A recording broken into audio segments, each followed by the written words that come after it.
Bismillahirrahmanirrahim. Assalamualaikum warahmatullahi wabarakatuh. Alhamdulillahirabbil alamin. Wa usalli wa usallimu ala nabiyyina wa habibina wa syafi'ina Muhammadin wa ala alihi wa ashabihi wa jami'it tabi'in. Allahumma lakal hamdu kama yanbaghi li jalali wajhika wa li 'azimi sultanik. Subhanakallahumma la ilma lana illa ma 'allamtana fa'allimna ma yanfa'una wanfa'na bima 'allamtana wa zidna ilma. Allahumma inna nas'aluka ilman nafi'a wa rizqan thayyiba wa 'amalan mutaqabbala. Amma ba'du, ma'asyiral muslimin. Puja dan puji hanya milik Allah. Senantiasa kita panjatkan rasa syukur kita kehadirat Allah Jalla Jalaluh. Salawat yang diiringi dengan salam semoga terus disampaikan untuk Nabi kita tercinta, Nabi yang mulia Muhammad bin Abdullah sallallahu alaihi wa ala alihi wa sahbihi wasallam. Jemaah kaum muslimin rahimakumullah. Malam ini dengan nikmat dan rahmat dari Allah Subhanahu wa taala kita bisa lanjutkan majelis kita di kitab Al-Arba'in An-Nawawiyah karya dari Imam An-Nawawi rahimahullahu taala. Dan kajian ini sempat terputus karena pembahasan fikih kurban, dan akhir dari pembahasan kita di kitab Arba'in adalah hadis Jibril, hadis yang kedua. Maka di malam ini dengan memohon petunjuk dan pertolongan dari Allah Subhanahu wa taala kita lanjutkan ke hadis yang ketiga. Imam Nawawi mengatakan, an Abi Abdurrahman Abdullah bin Umar bin Al-Khattab radhiyallahu taala anhuma qala, dari Abi Abdurrahman, ini kunyahnya Abu Abdurrahman,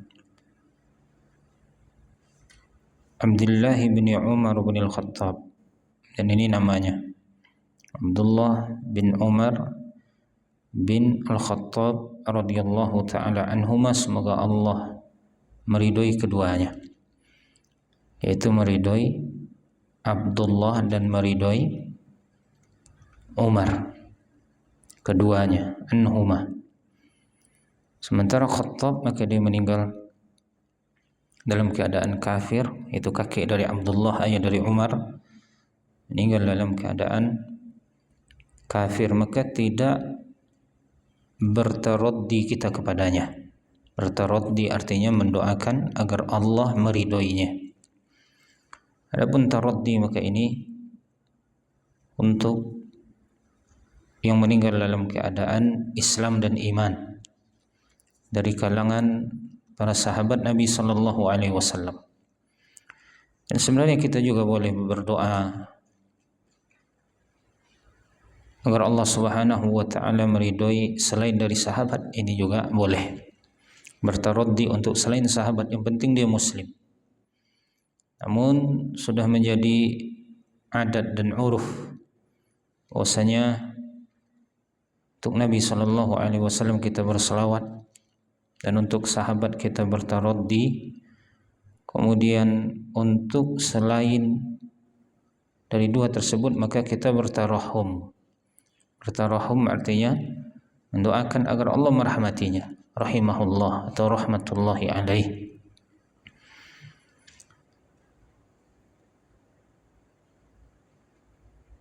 Radhiyallahu ta'ala anhuma artinya berdoa semoga Allah meridhoi keduanya, yaitu meridhoi Abdullah dan meridhoi Umar bin Khattab radhiyallahu ta'ala anhuma, radhiyallahu anhu. Nah, kaum muslimin rahimakumullah, boleh juga kita berselawat kepada selain Nabi, boleh berselawat kepada keluarga Nabi, boleh berselawat kepada istri-istri Nabi, boleh juga berselawat kepada para sahabat, kepada orang-orang yang mengikuti mereka dalam kebaikan. Begitu juga boleh kita mendoakan orang lain yang dia bukan sahabat agar dia diridhai oleh Allah Ta'ala walaupun dia masih hidup. Umpamanya kita berdoa kepada saudara kita radhiyallahu anka, semoga Allah meridhoimu. Ada orang berbuat baik kepada kita, maka kita katakan Allahu yarda alaik, Allahu yarda anka, semoga Allah meridhoimu. Begitu juga bertarahum, walaupun kebiasaan kita bertarahum ini untuk orang yang sudah meninggal dunia, untuk orang yang sudah meninggal dunia. Namun bolehkah kita berdoa tarahum untuk orang yang masih hidup? Boleh. Semoga Allah merahmati Anda. Namun biasanya yang sudah meninggal dunia kita katakan rahimahullah. Yang masih hidup hafizahullah, semoga Allah menjaganya. Semoga Allah menjaganya.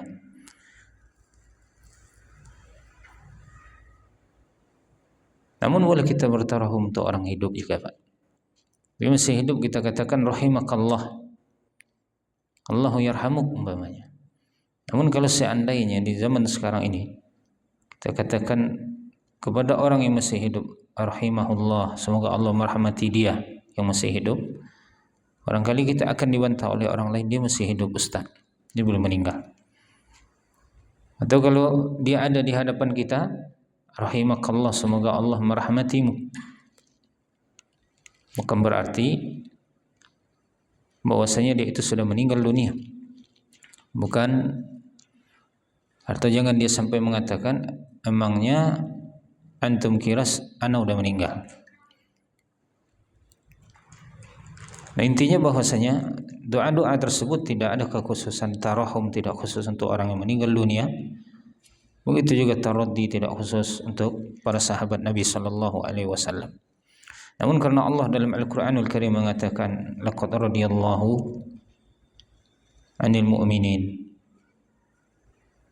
iz yubayyi'unaka tahta asy-syajarah umpamanya, atau as-sabiqunal awwalun minal muhajirin wal ansar. Kemudian Allah katakan juga radhiyallahu anhum wa radu'an. Orang-orang yang masih Islam dari golongan atau yang awal-awal, baik dari golongan muhajirin, dari golongan ansar, maka Allah ridha kepada mereka dan mereka pun ridha kepada Allah Subhanahu wa taala. Sungguh Allah ridha kepada orang-orang yang beriman yang mereka membaiat Nabi di bawah pohon, baiatur ridwan. Makanya disebut baiat itu dengan baiatur ridwan karena Allah mengatakan laqad radiyallahu 'anil mu'minina idz yubayyi'unaka tahta asy-syajarah. Itu baiat yang dilakukan oleh para sahabat dengan Nabi sallallahu alaihi wasallam di Hudaybiyah. Kaum muslimin rahimakumullah. Qala Abdullah bin Umar radhiyallahu anhuma berkata, sami'tu Rasulullah sallallahu alaihi wasallam yaqul, aku mendengar Rasulullah sallallahu alaihi wasallam bersabda, buniyal islamu ala khams, dibangun Islam ini di atas 5 hal. Bunia ini namanya fi'il mabniun lil majhul. Fi'il artinya bahasa kitanya kata kerja pasif. Kata kerja pasif. Bunia, kalau membangun bana. Kalau dibangun bunia, sama dengan kataba menulis, ditulis kutiba. Qara'a membaca, quri'a dibaca. Bunyal Islamu ala khams, dibangun Islam itu di atas 5 hal. Syahadati an la ilaha illallah wa anna Muhammadan Rasulullah. Hal yang pertama yaitu bersyahadat bahwasanya tidak ada ilah kecuali hanya Allah dan bahwasanya Muhammad adalah utusan Allah. Kemudian yang kedua wa iqamis shalah, menegakkan salat. Kemudian yang ketiga wa itaiz zakah, mengeluarkan atau membayarkan zakat. Kemudian yang keempat wa hajjil bait, dan berhaji ke Baitullah. Dan yang kelima wa shaumi Ramadan, dan berpuasa di bulan Ramadan. Rawahul Bukhari wa Muslim, hadisnya diriwayatkan oleh Imam Bukhari juga oleh Imam Muslim. Kaum muslimin rahimakumullah, kita bahas sedikit tentang rawinya yang dibawakan oleh Imam Nawawi di sini, yaitu Abdullah bin Umar. Abdullah bin Umar bin Al-Khattab, kunyahnya Abu Abdurrahman Al-Qurashi Al-Adawi Al-Makki thumma Al-Madani. Aslama wa huwa sagir. Beliau masuk Islam di saat usianya masih kecil. Kemudian dia berhijrah bersama ayahnya, dan beliau dianggap masih kecil oleh Nabi SAW di perang Uhud. Lam yahtalim, belum balik, belum mimpi basah, dan umurnya pun belum sampai 15 tahun. Maka Nabi SAW tidak mengizinkannya untuk ikut bersama para sahabat ke Uhud. Dan awal peperangan yang diikutinya bersama Nabi SAW adalah perang Khandaq. Perang Khandaq kira-kira 2 tahun setelah perang Uhud. Dan beliau ikut bersama sahabat yang lain membaiat Nabi SAW di Hudaybiyah, disebut dengan bai'atul Ridwan tadi, Pak. Dan ibunya sama dengan ibu Ummul Mukminin Hafsah binti Umar, yaitu Zainab bintu Maz'un. Zainab bintu Maz'un, saudari dari Utsman bin Maz'un. Dan Abdullah bin Umar radhiyallahu anhuma terkenal dengan pengikutannya terhadap sunnah Nabi SAW yang amat kuat. Dan beliau memiliki ilmu yang banyak. Beliau dapatkan itu dari Rasulullah SAW, juga dari Nabi, juga dari ayahnya, dari abinya, dari Umar bin Khattab, dan juga dari Abu Bakar, dari Utsman, dari Ali, dan juga dari Hafsah saudarinya, dan juga dari Ummul Mukminin yang lainnya, Aisyah dan yang lainnya, dan sahabat-sahabat senior lainnya. Dan di antara sahabat ada juga yang meriwayatkan hadis dari Abdullah bin Umar, seperti Jabir bin Abdullah, Abdullah bin Abbas, dan yang lainnya. Dan anak-anak Abdullah bin Umar, di antaranya adalah Salim dan Abdullah dan Hamzah, kemudian Bilal dan Zaid. Di antara muridnya dari kalangan tabi'in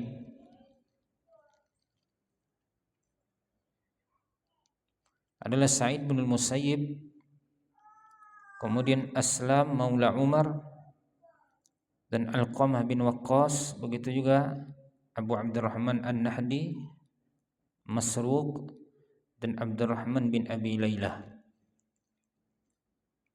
Abdullah bin Mas'ud radhiyallahu anhu mengatakan, laqad ra'aituna wa nahnu mutawafirun wa ma fina syabbun huwa amlaku li nafsihi min ibni Umar.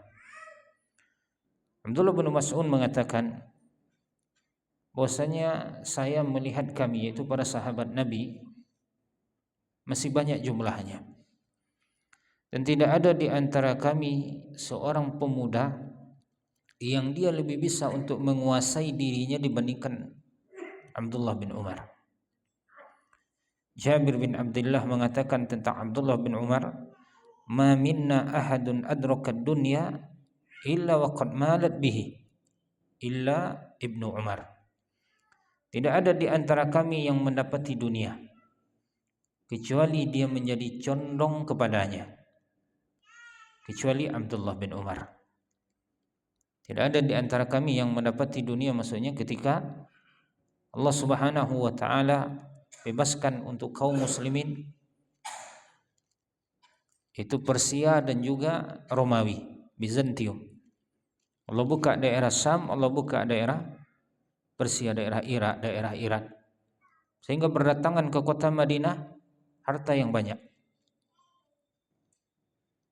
Berdatangan ke kota Madinah ghanimah dari Kisra dan dari Heraklius. Maka Jabir bin Abdullah mengatakan, tidak ada di antara kami yang mendapati dunia kecuali dia agak condong ke sana. Namun hal itu tidak dengan Abdullah bin Umar. Dan dari ibunda Aisyah mengatakan tentang Abdullah bin Umar, ma ra'aitu ahadan alzama lil amril awal min ibni Umar. Aku tidak mendapati seseorang yang lebih kuat memegang perkara yang pertama, maksudnya sunnah Nabi sallallahu alaihi wasallam, dibandingkan dari Abdullah bin Umar. Aku tidak melihat seseorang yang lebih multazim, yang lebih kencang memegang sunnah Nabi sallallahu alaihi wasallam dibandingkan Abdullah bin Umar. Kemudian Qatadah mengatakan, sami'tu Ibn al-Musayyib yaqul, kana ibnu Umar yawma mata khairu man baki. Qatadah mengatakan, aku mendengar Ibn al-Musayyib berkata, adalah Ibnu Umar di hari dia meninggal dunia adalah orang yang paling baik di antara manusia yang ada. Itu sisa manusia yang paling baik. Artinya di hari dia meninggal dia adalah orang terbaik, enggak ada yang mengungguli Abdullah bin Umar. Dan dari Tawus dia mengatakan, ma ra'aitu awra'a min ibni Umar.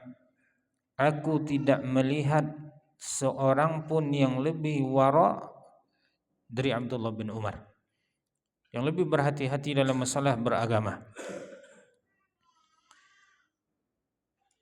Wa qala Malik,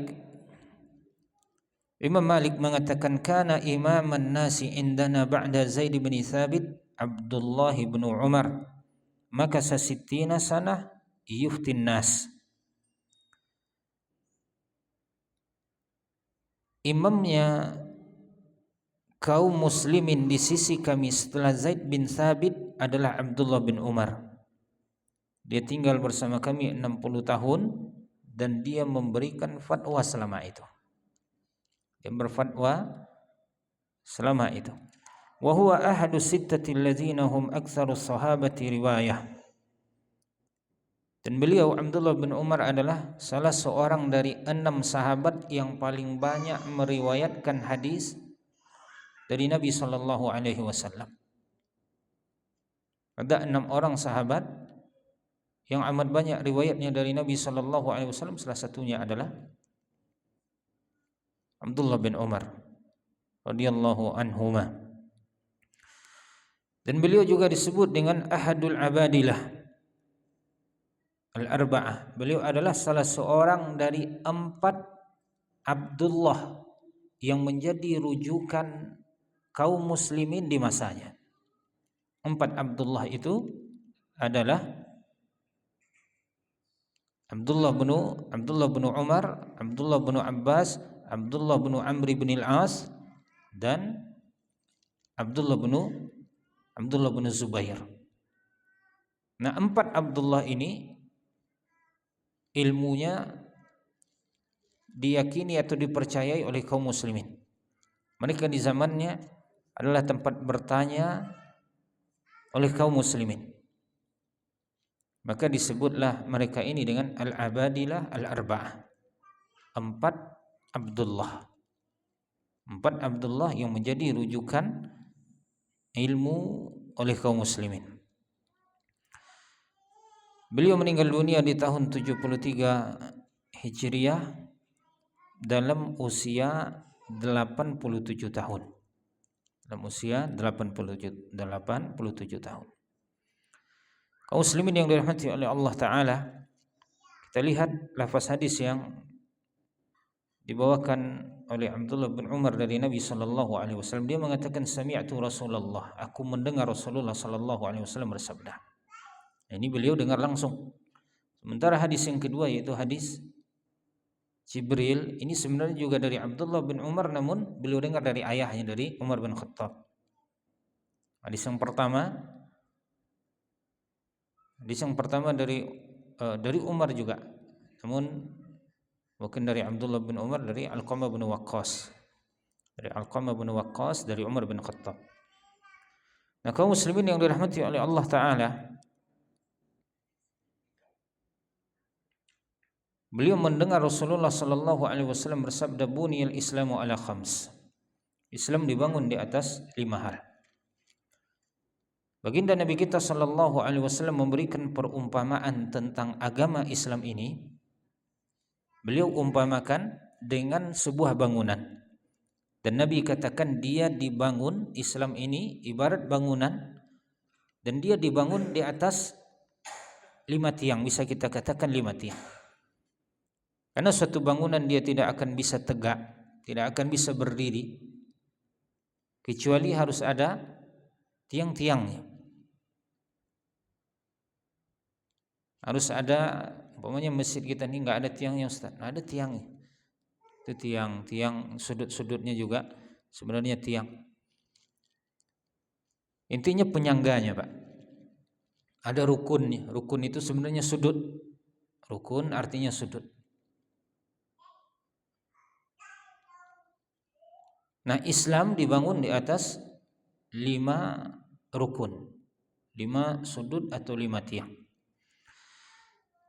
Tiang yang pertama yaitu syahadati an la ilaha illallah wa anna Muhammadan Rasulullah.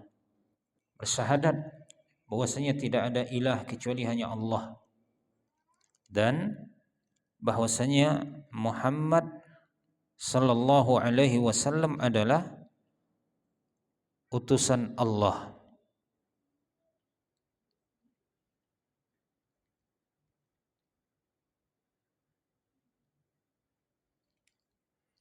Ini yang pertama. Syahadat, makna dari syahadat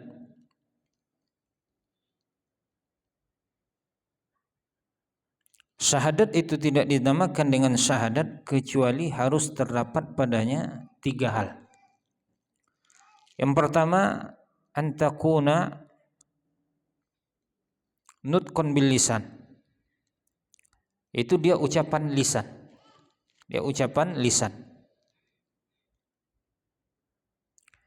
Kemudian yang kedua, an yakuna an yakin. Syahadat ini mesti dengan keyakinan. Yakin maksudnya itu 100%, Pak. Tidak ada keraguan sedikit pun. Kalau kita katakan bahwasanya dia diduga 99% benar, 1%-nya saya agak ragu, maka itu enggak yakin namanya. Itu tidak yakin. Yang yakin 100%, dia benar-benar yakin, tidak ada sumbing sedikit pun dari 100% itu. Enggak ada 0, sekian persen tahiyan tanda agak ragu saya. Maka itu berarti bukan yakin. Yakin itu bulat 100%, tidak sumbing oleh keraguan sedikit pun. Nah, syahadat dia adalah keyakinan. Harus yakin, saya yakinnya. Enggak ada keraguan padanya. Kemudian unsur yang ketiga, syahadat itu dia disebut dengan syahadat ayyatiyal abdu fiha bimuqtadayatiha. Bahwasanya seseorang yang bersyahadat harus datang dengan konsekuensi-konsekuensinya. Ada konsekuensi dari ucapan itu, maka dia harus melakukannya. Dan dia harus terus-terusan di atas itu. Nah, inilah perbedaan antara syahadat dengan perkataan biasa. Perkataan biasa bisa diyakini, bisa tidak, bisa ada keraguan di sana. Sementara syahadat dia perkataan namun dengan keyakinan 100%, dan dia melakukan konsekuensi-konsekuensi dari ucapan dan keyakinannya tadi. Nah, makanya berat bagi orang-orang musyrikin Quraisy untuk mengucapkan la ilaha illallah Muhammad Rasulullah. Nabi katakan, ya ayyuhan nas, ya ma'syara Quraisy, qulu la ilaha illallah tuflihu. Wahai manusia, wahai orang-orang Quraisy, kalian ucapkan la ilaha illallah, kalian akan berjaya. Kalian akan menang. Kalian akan mendapatkan al-falah. Al-falah itu artinya dia dapatkan apa yang diinginkannya dan dia selamat terhindar dari apa-apa yang dia khawatirkan. Itu muflih namanya, Pak. Orangnya muflih. Seseorang yang mendapatkan al-falah, dia berjaya. Dia mendapatkan apa yang dia inginkan, apa yang dia cita-citakan, apa yang dia sukai, dan dia terhindar dari mara bahaya yang dia khawatirkan. Nabi katakan ini kepada orang-orang Quraisy, kalian ucapkan kalimat ini saja, satu kalimat ini saja. Kalian bersyahadat dengan kalimat ini, namun mereka tahu bahwasanya kalau syahadat itu ucapan dengan lisan, meyakini 100% di dalam dada, di dalam kalbunya, kemudian menjalankan konsekuensi-konsekuensi.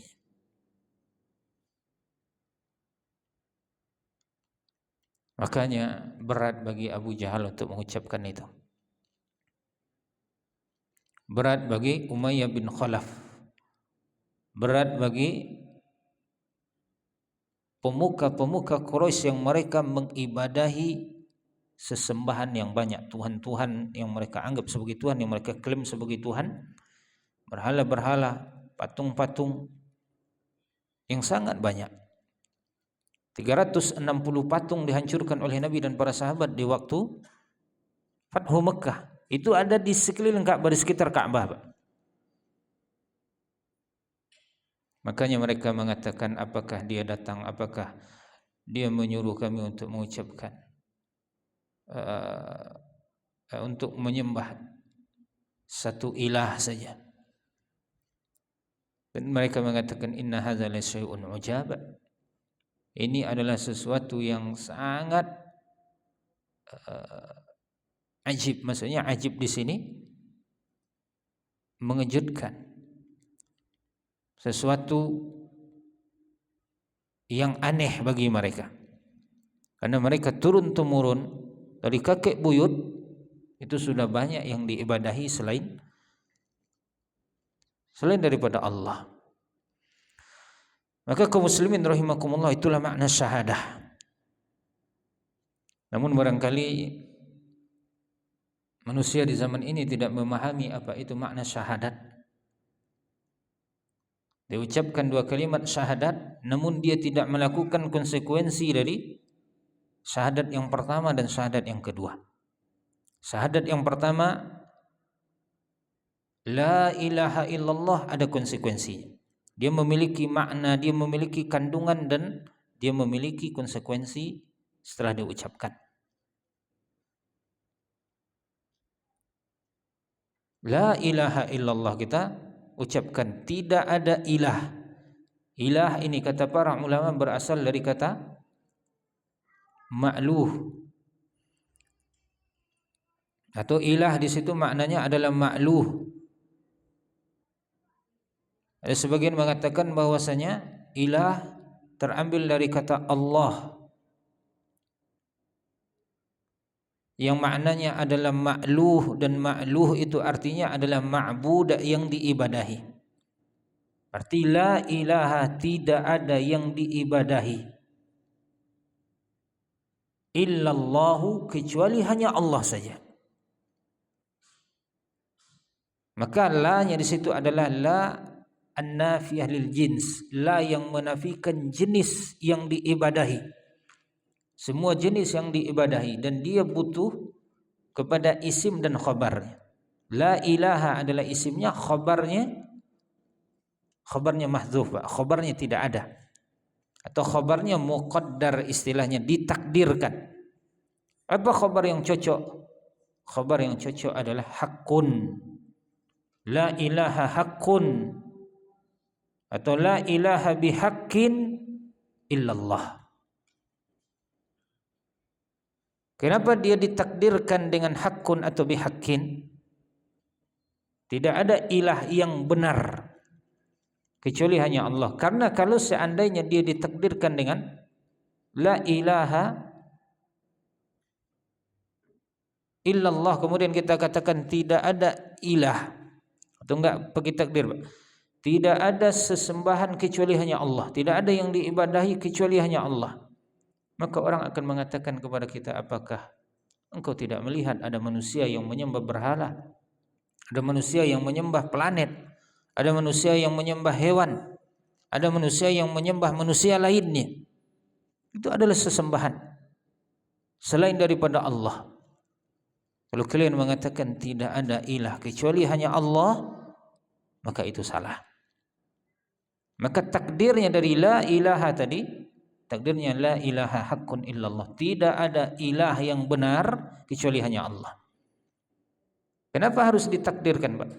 Karena memang la an-nafiyatu lil jins dalam bahasa Arab dia harus ada khabarnya.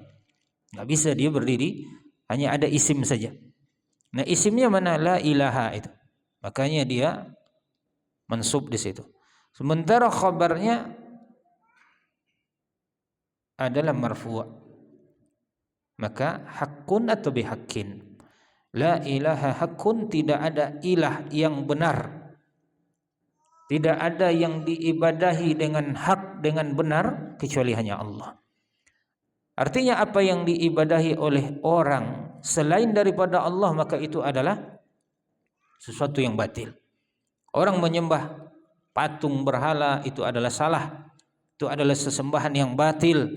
Orang menyembah planet, orang menyembah hewan, orang menyembah manusia lainnya, maka semua itu adalah sesembahan yang batil, yang tidak berhak untuk disembah, mereka sembah. Yang tidak layak, yang tidak pantas untuk diibadahi, mereka ibadahi. Maka berarti apa konsekuensi dari itu, Pak? La ilaha illallah. Ada dua konsekuensi. Yang pertama, beribadah kepada Allah. Yang kedua, jangan palingkan ibadah kepada selain Allah. Ucapan la ilaha illallah konsekuensinya beribadah kepada Allah. Allah suruh kau solat, itu ibadah, lakukan. Allah suruh kau puasa, Allah suruh kau berhaji, berzakat, maka lakukan itu jika sanggup. Karena Allah Subhanahu wa ta'ala, karena konsekuensi dari syahadatmu la ilaha illallah, engkau beribadah kepada Allah. Dan engkau tidak palingkan ibadah itu kepada selain Allah Subhanahu wa ta'ala. Kurban adalah ibadah. Allah mengatakan, "Qul inna salati wa nusuki wa mahyaya wa mamati lillahi rabbil alamin." Lillah. Katakanlah, sesungguhnya salatku, sembelihanku, hidupku dan matiku adalah untuk Allah Ta'ala. Nah, kaum muslimin rahimakumullah, kita sampaikan pada pertemuan sebelumnya, makanya menyembelih seekor hewan untuk mendekatkan diri kepada jin, kepada syaitan tidak dibenarkan. Karena sembelihan adalah ibadah. Tak boleh seseorang dia mau membangun di suatu tempat yang baru, kemudian dia datangkan dukun, kata dukunnya, alirkan darah hewan agar engkau tinggal di sini dengan tenang, dengan nyaman, dengan tentram. Tidak boleh. Karena tidak boleh memalingkan ibadah. Begitu juga berdoa kepada selain Allah, maka berarti memalingkan ibadah kepada selain Allah. Memalingkan karena doa adalah ibadah. Dia tawakal kepada selain Allah, berarti memalingkan ibadah kepada selain Allah. Nah, jadi konsekuensinya la ilaha illallah, engkau beribadah kepada Allah dan engkau tidak boleh palingkan ibadah untuk selain Allah, atau engkau persekutukan Allah dengan yang lain. Dia solat, Pak, untuk Allah dan juga untuk manusia. Saya solat untuk Allah, kemudian juga ada ria-rianya sedikit biar dilihat, dipandang oleh orang, biar saya dipuji oleh orang. Saya bersedekah untuk pembangunan masjid untuk Allah, namun biar juga saya naik popularitasnya di tengah-tengah masyarakat. Saya haji juga demikian, untuk Allah, namun juga persiapan untuk musim-musim pilkada umpamanya, Pak. Maka ini tidak dibenarkan. Tidak boleh mempersekutukan Allah dalam melaksanakan ibadah. Ibadah dilakukan hanya untuk Allah saja, ikhlas murni lillahi wahdah, dan tidak dipersekutukan Allah dalam ibadah itu dengan apapun. Demikian kita dengarkan dan kita simak kemana azan isya. Insyaallah kita lanjutkan sedikit setelah azan.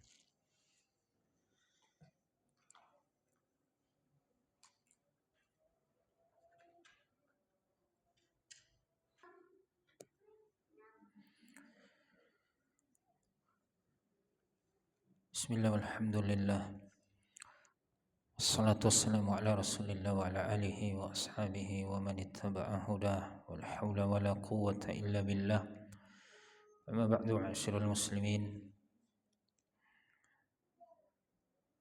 Jadi ini rukun yang pertama dari agama Islam, yaitu bersyahadat bahwasanya tidak ada ilah kecuali hanya Allah, dan bahwasanya Muhammad sallallahu alaihi wasallam adalah utusan Allah. Dan kita telah jelaskan tadi makna syahadat. Syahadah itu bukan sekedar ucapan di lisan begitu saja, tidak ada konsekuensinya, tidak ada maknanya, tidak diyakini, bukan. Tidaklah terjadi peperangan antara orang-orang musyrikin Quraisy dengan Nabi dan para sahabat. Itu disebabkan bukan hanya sekedar apa? Karena mereka tidak mau mengucapkan ini. Bukan hanya sekedar itu, namun mereka tidak mau mengucapkan dua kalimat ini karena mereka tahu bahwasanya kalimat ini ada syaratnya, ada kandungannya, ada konsekuensinya, ada kewajiban-kewajiban yang harus dilakukan setelah mengucapkannya. Jadi dia bukan sekedar kata-kata di lisan, namun berhubungan dengan qalbu dan berhubungan dengan anggota badan kita, berhubungan dengan jawarih. Ucapan di lisan kemudian diyakini di dalam qalbu kita, dan konsekuensinya diamalkan oleh anggota tubuh kita. Nah, kita tadi telah bahas bahwasanya syahadat la ilaha illallah, maknanya la ilaha bihaqqin atau la ilaha haqqun illallah. Ada dua syaratnya di sini, Pak. Yang pertama, kita harus menafikan la ilaha, berarti kita nafikan sesembahan atau yang diibadahi oleh manusia selain daripada Allah. Kita nafikan apanya? Kebenarannya. Kita tidak menafikan keberadaannya, kita tidak menafikan kejadian. Bahkan hal itu bisa disaksikan oleh siapapun. Namun yang kita nafikan itu yang benar. Yang benar dari apa yang mereka sembah itu tidak ada. Kemudian rukun yang kedua illallah, maka ini isbat. Isbat artinya menetapkan bahwasanya zat yang diibadahi secara hak, secara benar, secara layak adalah Allah saja. Maka ini rukunnya, ada nafi, menafikan semua sesembahan yang diibadahi oleh manusia selain daripada Allah, maka itu adalah batil. Kemudian kita menetapkan bahwasanya satu-satunya yang berhak untuk diibadahi hanyalah Allah saja. Adapun konsekuensi atau kandungannya tadi sudah kita sebutkan. Kemudian wa anna Muhammadan Rasulullah, dan bahwasanya Muhammad adalah Rasul, artinya utusan Allah. Rasulullah, utusan Allah. Nah, kita mengetahui bahwasanya Nabi kita Muhammad bin Abdullah, beliau manusia, lahir dari rahim seorang wanita yang memiliki suami. Suaminya bernama Abdullah bin Abdul Muttalib. Perempuan itu bernama Aminah bintu Wahab. berarti Nabi kita adalah manusia. Maka kalau kita meyakini bahwasanya Muhammad Rasulullah, konsekuensinya yang pertama bahwasanya beliau itu tidak diibadahi karena beliau manusia. Beliau abdun la yu'bada, beliau hamba yang tidak boleh diibadahi. Kemudian Rasulullah, beliau adalah utusan Allah, maka beliau adalah rasulun la yukadzab, beliau utusan Allah yang boleh didustakan. Tidak boleh kita dustakan apa yang dibawa oleh Nabi kepada umatnya, karena beliau adalah utusan Allah. Dan utusan Allah enggak mungkin berbohong atas nama Allah. Allah sendiri yang akan menegurnya.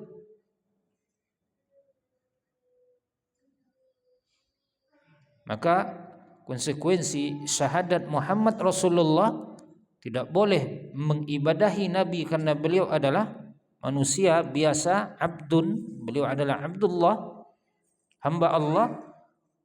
Namun kita harus meyakini bahwasanya beliau adalah utusan Allah, maka tidak boleh didustakan.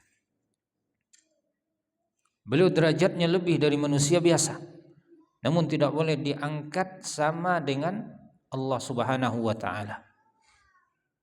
Maka kalau kita yakin bahwasanya Nabi kita tercinta Muhammad bin Abdullah adalah utusan Allah, maka perkataannya harus dibenarkan. Tasdiquhu fima akhbar, membenarkan apa-apa yang beliau kabarkan. Apa yang dikabarkan oleh Nabi baik berupa cerita di masa lalu, kaum-kaum terdahulu, kaum Ad, kaum Thamud, kaum apa lagi Pak? Bani Israel, Fir'aun dan lain-lain diceritakan oleh Nabi, maka kita harus benarkan. Ataupun cerita di masa yang akan datang tentang tanda-tanda kiamat, Nabi SAW jelaskan begini begitu. Kalian akan menghadapi orang-orang Yahudi sampai mereka bersembunyi di belakang pohon gorkot, karena tidak ada batu, enggak ada pohon kecuali akan mengatakan ya Muslim, ya Muslim, hadza Yahudi, wahai Muslim, di sini ada Yahudi, kecuali pohon gorkot itu. Kita yakini itu. Nabi kita mengatakan bahwasanya nanti Dajjal akan turun dan dibunuh oleh Nabi Isa dengan pedang.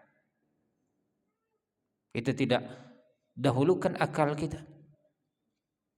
Kita tidak menolak apa yang dikatakan oleh Nabi sallallahu alaihi wasallam. Orang sekarang perang pakai apa, Pak? Pakai rudal aja lagi. Dari jauh aja. Masa balik ke zaman dahulu pakai pedang? Kita benarkan apa yang disampaikan oleh baginda Nabi kita sallallahu alaihi wasallam berupa kabar, baik kabar masa lalu ataupun kabar yang akan datang. Karena beliau adalah Rasulullah. Maka benarkan sabda-sabda Nabi sallallahu alaihi wasallam berupa kabar berita yang disampaikan oleh Nabi. Dengan syarat bahwasanya itu sahih sampai ke kita. Hadisnya hadis sahih, bukan hadis palsu. Bukan hadis dhaif jiddan, hadis yang lemah sekali. Namun kalau dia sahih, wajib kita benarkan.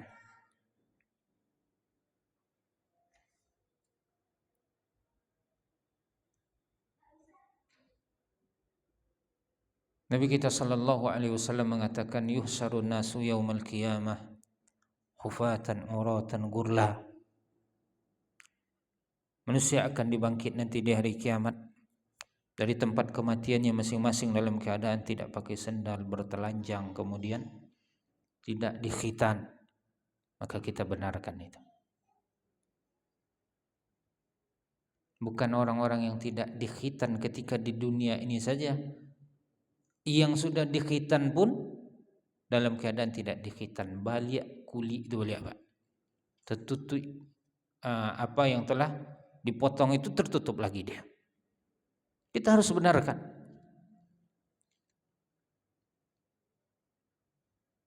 Karena itu konsekuensi dari meyakini Muhammad bin Abdullah sallallahu alaihi wasallam sebagai Rasulullah, tasdiquhu fima akhbar.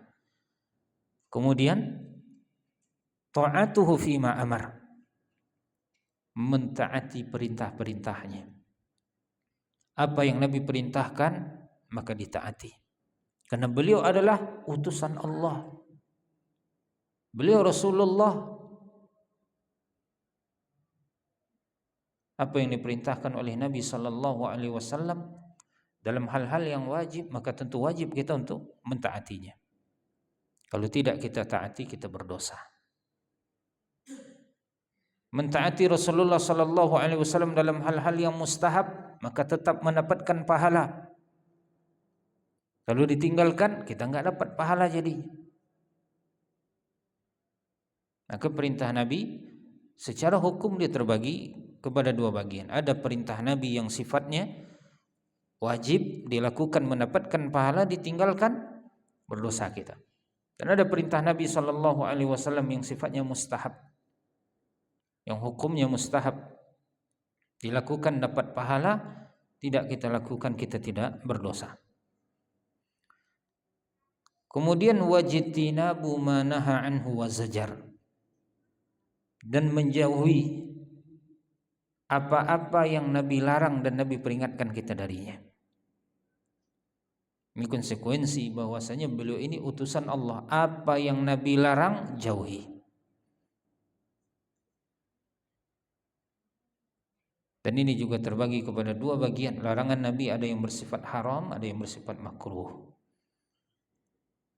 Kita jauhi hal-hal yang haram, kita berpahala. Kita mendapatkan pahala. Kita diganjar oleh Allah Subhanahu wa taala dengan ganjaran yang baik karena menjauhkan, menghindari apa yang dilarang oleh Nabi. Dan itu berupa keharaman. Kemudian yang kedua, larangan Nabi yang berupa atau yang secara hukum dia makruh. Maka kalau kita tinggalkan itu, kita jauhi itu, kita pun dapat pahala. Namun kalau kita lakukan, kita tidak berdosa dan tidak berpahala tentunya. Kemudian konsekuensi berikutnya syahadat Muhammad Rasulullah adalah wa an la ya'budullaha atau wa an la yu'badallahu illa bima syara', illa bima syara'. Tidaklah beribadah kepada Allah kecuali sesuai dengan apa yang disyariatkannya. Karena beliau utusan Allah, diutus oleh Allah untuk mengajarkan kepada manusia bagaimana beribadah kepada Allah dengan benar. Maka jangan Anda beribadah kepada Allah berdasarkan pikiran Anda sendiri. Jangan Anda beribadah kepada Allah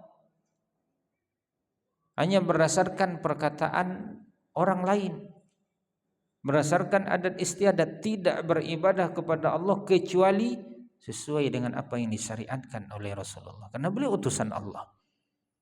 Beliau Allah tugaskan dan Allah utus kepada manusia untuk mengajarkan bagaimana beribadah kepada Allah yang benar.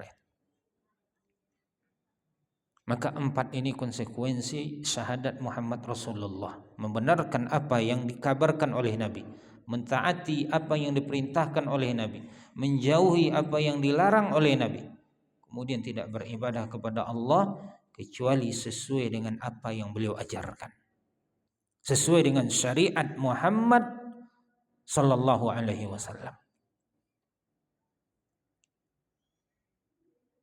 Kenapa dia dihitung satu padahal dia kan dua nih Pak?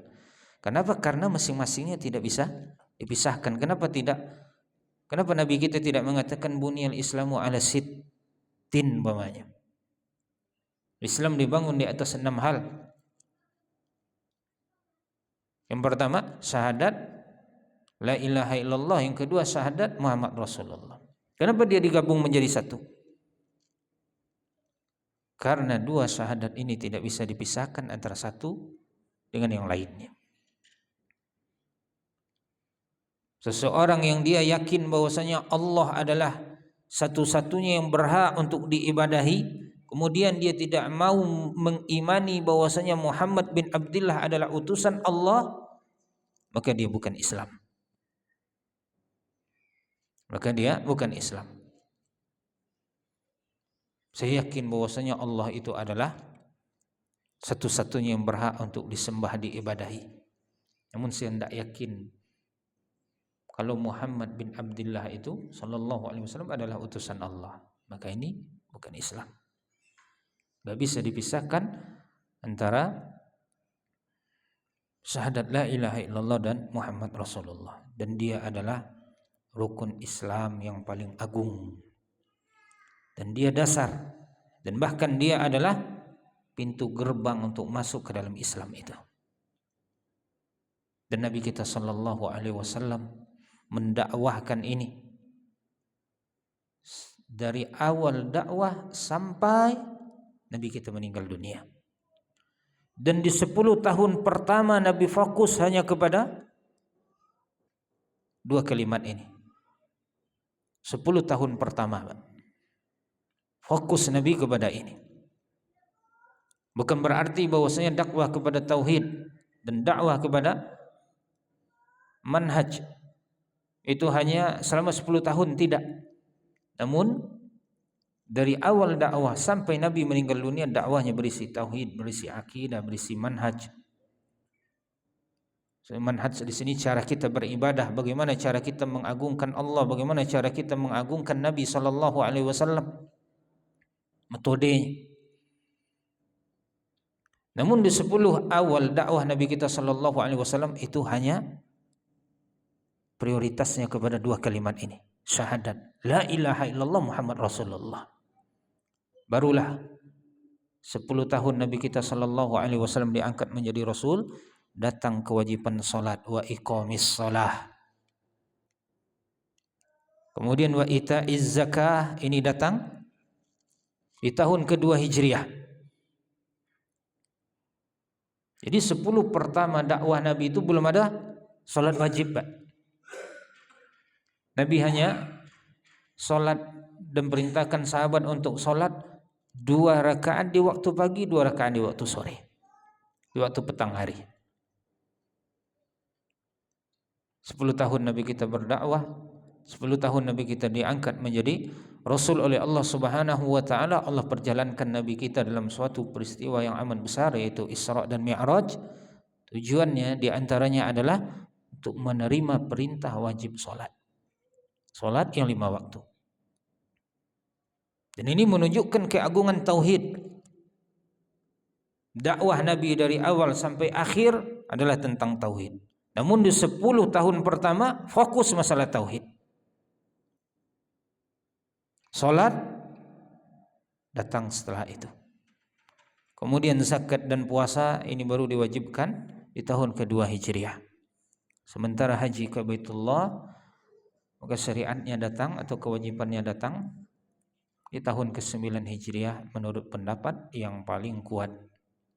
Tahun 9 Hijriah. Barangkali sampai di sini dulu kaum muslimin rahimakumullah kajian kita di malam ini. Insyaallah kita lanjutkan di pertemuan berikutnya.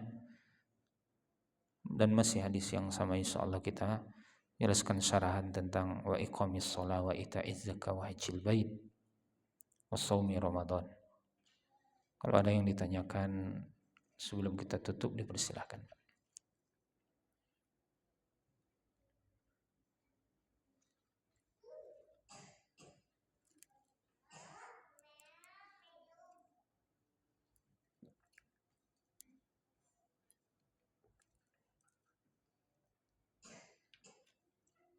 Ada yang ditanyakan, Pak?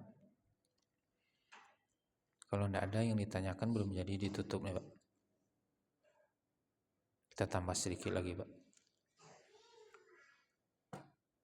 Kalau kita lihat dari rukun Islam ini, Pak, yang 5 ini menunjukkan kepada kita bahwasanya agama kita adalah agama yang mudah. Nah, ini pokok-pokok agama kita, 5 ini. Adapun ibadah-ibadah lainnya, maka dia adalah cabang dari 5 rukun Islam ini. Nah, ini pokoknya, ini intinya. Dan kalau kita lihat kepada inti Islam itu atau rukun Islam ini, maka dia menunjukkan kepada kita bahwasanya Islam adalah agama yang mudah. Mengucapkan 2 kalimat syahadat mudah, nggak bayar masuk Islam, Pak. Nggak berbayar, nggak ada ongkos yang harus dibayarkan untuk masuk ke dalam agama yang mulia ini. Kita mau bergabung umpamanya ke suatu ormas, ke satu partai dan lain-lain, kadang-kadang kan pakai mahar, harus ada yang dibayarkan. Kemudian menegakkan sholat, wa iqamis sholat, dan wa iqamis sholat di sini maksudnya sholat yang mana, Pak? Sholat wajib 5 kali sehari semalam, hanya 5 kali sehari semalam. Allah berikan kepada kita waktu 24 jam sehari semalam. Menegakkan sholat, palinglah taruhlah satu sholat itu kalau jamaah 10 menit, Pak. Kalau kita sholat jamaah itu pun udah lama 10 menit. Nah kali 5 baru 50 menit. Belum sampai sejam tambah untuk sholat. Allah berikan kita 24 jam untuk sholat, tidak terambil waktu yang Allah berikan kepada kita 1 jam. Dan dia mudah, sholat mudah, gerakan bacaannya mudah, dari takbiratul ihram sampai salam. Kemudian zakat juga. Bahkan sholat ini kalau seandainya seseorang dalam kondisi-kondisi tertentu, maka ada lagi keringanan-keringanan yang Allah berikan kepada dia. Nabi kita mengatakan kalau seandainya nggak mampu berdiri, sholat duduk. Nggak mampu duduk, sholat berbaring. Nggak mampu berwudu, maka dia boleh tayamum. Nggak bisa tayamum umpamanya, maka dia sholat sesuai dengan keadaannya. Allah berikan keringanan-keringanan. Seorang musafir, seorang yang sakit, musafir punya boleh dia qashar, boleh dia jamak. Hari hujan pun boleh dijamak, namun tidak diqashar. Yang sakit boleh untuk menjamak. Ada keringanan-keringanan lagi dari Allah Ta'ala, padahal sebenarnya dia sudah ringan. Apalagi kalau kita lihat dari awal pensyariatan sholat, awal mula Allah syariatkan sholat kepada Nabi kita, berapa jumlahnya, Pak? 50 sholat. 50 sholat itu awal. Namun ketika Nabi kita turun bertemu dengan Nabi Musa alaihissalam bertemu dengan Nabi Musa di langit yang ke-6, maka Nabi Musa bertanya, apa yang engkau dapatkan, perintah apa yang Allah berikan kepadamu? Sholat 50 kali sehari semalam. Maka apa kata Nabi Musa? Umatmu gak akan sanggup untuk melakukan itu. Aku sudah coba dengan Bani Israel yang tidak sesulit itu, seberat itu perintahnya, mereka gak mampu. Maka baliklah engkau kepada Allah minta keringanan. Bayangkan kalau 50 kali kita sholat sehari semalam sekarang, Pak. Allah berikan kepada kita 24 jam tadi. Nah 24 jam, kalau sekali 2 jam aja kita baru 48. Baru 48 sholat kita tuh, Pak. Itu udah itu setengah jam. Setiap setengah jam kita sholat. Berapa sholat kita baru? 48 kali. Setengah jam. Nah, taruhlah umpamanya setiap 25 menit sholat, 25 menit sholat. Belum lagi kita makan baunya, lah azan lo muazin wali, Pak. Baru keluar dari masjid kemudian lah azan lo muazin wali. Ya, kalau 50 sholat sehari semalam, di mana kita tidur? Di mana waktu kita bekerja?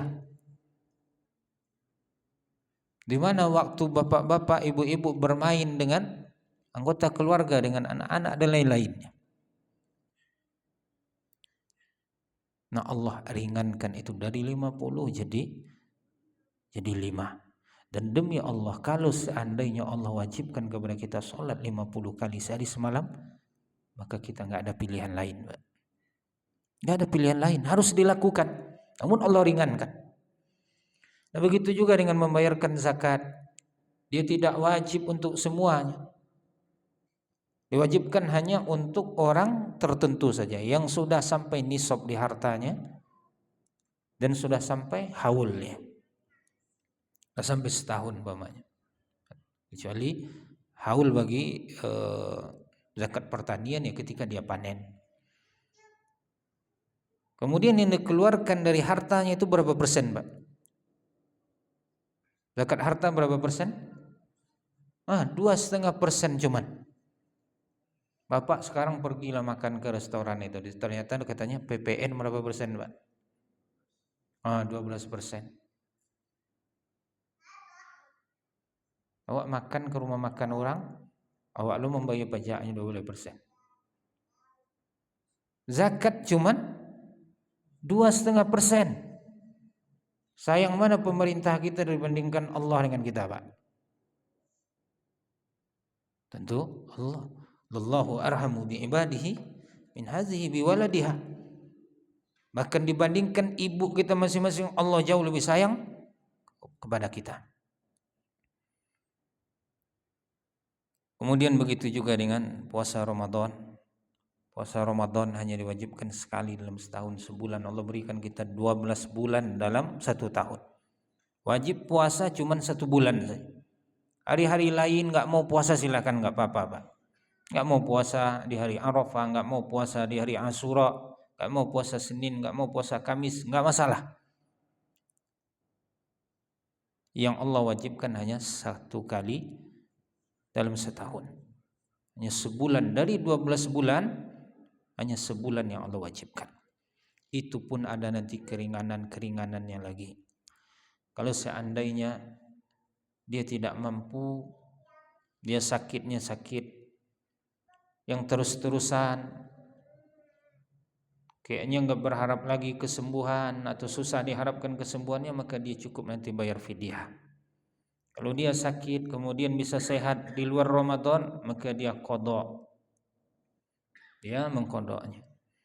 Nah, dalam kondisi-kondisi tertentu puasa Ramadan dia bisa gugur, namun digantikan baik itu dengan qadha ataupun dengan fidyah. Nah, haji juga demikian. Haji hanya diwajibkan bagi yang sanggup melakukan perjalanan ke sana. Sanggup materinya, keuangannya, finansialnya, begitu juga sanggup jasmaninya, jasadnya. Kalau materinya sanggup, finansialnya sanggup, kemudian jasadnya tidak sanggup, maka boleh dia minta dibadalkan. Boleh dia minta dibadalkan, dia sakit umpamanya, kemudian finansialnya sanggup untuk berhaji dan datang kewajiban haji itu kepada dia, maka dibadalkan hajinya. Artinya ada keringanan. Dan Nabi pun mengatakan bahwasanya al-hajju marrah, faman zada fahuwa tatawwu'. Nabi kita mengatakan haji itu yang wajib hanya 1 kali. Sekali seumur hidup. Siapa yang mau menambah, maka itu tatawwu' lagi, Pak. Itu sunnat. Itu ibadah-ibadah sunnah yang dia kumpulkan. Nah, mudah Islam. Islam itu mudah. Kita lihat dari rukun Islam yang 5 ini, maka kita yakin bahwasanya ad-dinu yusrun. Agama itu mudah. Mengucapkan 2 kalimat syahadat, salat, berzakat, berpuasa di bulan Ramadan, berhaji apabila sanggup. Maka apa yang membuat kita itu merasa agama ini berat? Apa yang membuat kita merasa bahwasanya agama ini mengekang hidup kita, memberat-beratkan kita, membuat kita tidak leluasa. Namun walaupun dia mudah, dia ringan seperti ini, Pak, namun dia juga adalah ujian. Dari satu sisi kita lihat Allah Subhanahu wa taala menganeka ragamkan jenis ibadah kepada kita. Ada ibadah yang menuntut pengorbanan fisik kepada kita seperti sholat, puasa, maka ini ibadah fisik. Selain dari 2 kalimat syahadat nih Pak. Nah, rukun Islam yang 4 itu selain dari 2 kalimat syahadat menuntut kepada kita pengorbanan. Ada yang fisik, ada yang harta, ada yang dua-duanya. Dan menuntut pengorbanan fisik saja sholat dan puasa. Itu kan dituntut fisik kita. Cuman kalau sholat kita kerjakan, kita ucapkan. Kalau puasa menahan, namun berhubungan dengan fisik.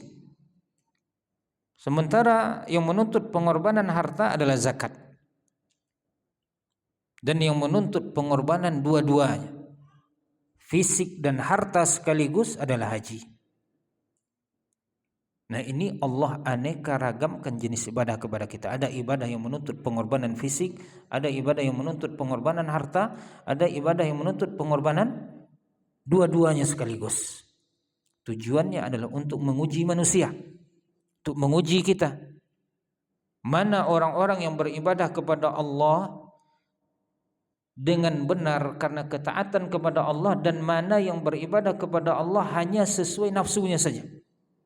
Karena barangkali ada sebagian orang dia mau sholat namun dia nggak mau puasa. Kalau sholat dia mau Pak, puasa enggak.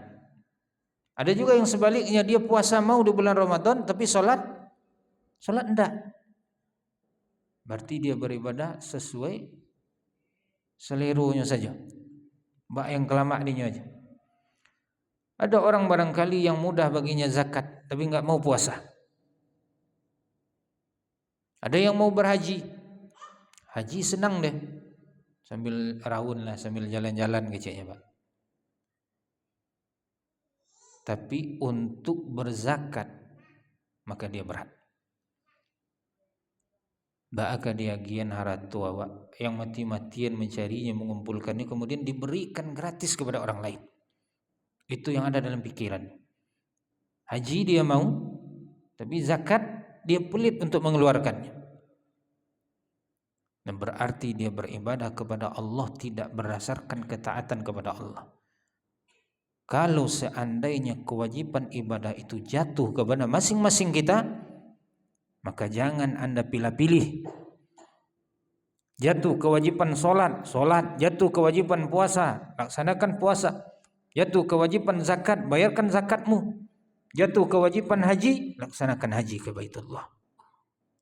Jangan menurut selera saja. Oh, kau rasanya lama, yang kau ndak. Nah, ini dia adalah ujian. Padahal sebenarnya dia mudah, dia gampang, namun di situ juga ada ujian. Nah, ini yang bisa kita sampaikan kaum muslimin rahimakumullah di pertemuan ini. Insyaallah kalau Allah mudahkan kita lanjutkan di pertemuan berikutnya. Semoga bermanfaat. Banyak maaf. Wassallallahu ala nabiyyina Muhammadin wa ala alihi wa sahbihi wasallam. Assalamualaikum warahmatullahi wabarakatuh.